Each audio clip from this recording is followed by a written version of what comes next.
어제 본문에서 요셉은 드디어 감옥에서 나와 이집트의 통치자인 바로, 즉 파라오 앞에 서게 되었습니다. 파라오가 감옥에 있던 그를 불러낸 것은 얼마 전에 그가 꾸었던 이상한 꿈 때문이었습니다. 7마리의 살찐 암소가 7마리의 비쩍 마른 암소에게 잡아먹히는 꿈이었습니다. 또 7개의 잘 여문 이삭이 또 다른 7개의 비쩍 마른 이삭에 의해 삼켜지는 꿈이었죠. 일상적인 상황에서 소는 소를 잡아먹지 않습니다. 당연히 이삭도 또 다른 이삭을 삼키지 않죠. 고대인들은 이런 이상한 꿈에는 특별한 의미가 있다고 믿었습니다. 그래서 그 꿈을 해석하기 위해서 많은 공을 들였었죠. 파라오 앞에 나온 요셉은 파라오가 꾼 그 이상한 꿈을 해석해 줍니다. 먼저 그는 이 2개의 꿈은 동일한 하나의 꿈이며 7마리의 소와 7개의 이삭은 이 7년을 상징하고 또 그것은 7해 동안의 풍년과 또 7해 동안의 흉년을 가리키는 것이다. 2번이나 같은 꿈을 꾼 것은 그 일이 곧 일어날 것이라는 의미다라고 설명합니다.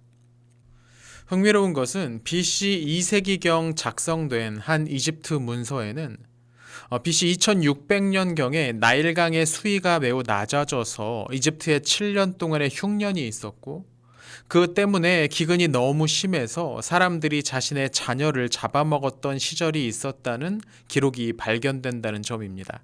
물론 BC 2600년이면 요셉이 살았던 시대보다 한참 전이지만 풍성한 나일강을 끼고 있었던 이집트에서도 종종 이런 극심한 흉년이 있었다는 것을 보여주는 증거가 아닌가 싶습니다. 그러나 요셉은 단지 꿈을 해석해 주는 데서 그치지 않았습니다. 그는 그 대비책까지 파라오 앞에서 브리핑을 합니다. 이건 전혀 기대하지 않았던 일이었습니다. 파라오는 요셉이 가지고 있는 신통력으로 자신의 꿈을 해석해 주기만을 바랐지만 하나님이 주신 지혜가 가득했던 요셉에게는 그 이상의 것이 쏟아져 나왔던 겁니다. 우선 그는 이 문제를 전담할 수 있는 책임자를 임명하고 각 지역을 담당할 감독관을 세우라고 조언합니다. 그리고 그들을 통해서 다가올 7년의 풍년 기간 동안 곡식을 충분히 비축하고 그 다음 이어질 7년 동안의 흉년 기간에 거두었던 곡식을 적당히 배급할 수 있도록 하자는 제안이었습니다. 요셉의 조언을 들은 파라오는 현명하게도 그 의견을 수용합니다.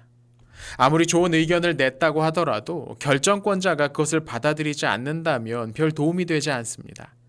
그러나 파라오는 감옥에서 막 나온 이 젊은이의 분석과 대책을 과감하게 받아들였습니다.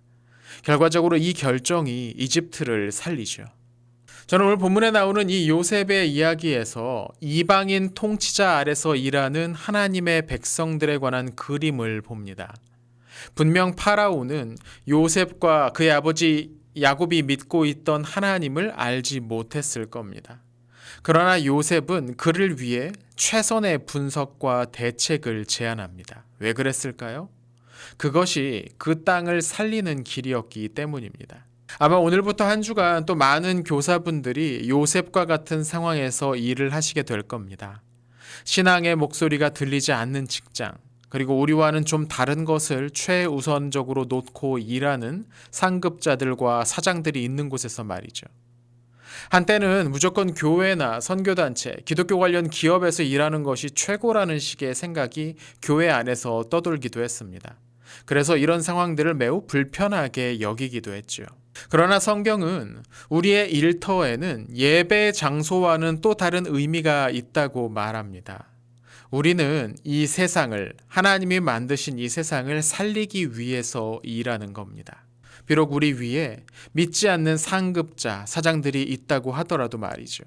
이번 한 주도 하나님께서 여러분이 일하시는 그곳에 함께 하셔서 여러분에게 요셉과 같은 지혜와 능력을 더해 주셨으면 좋겠습니다.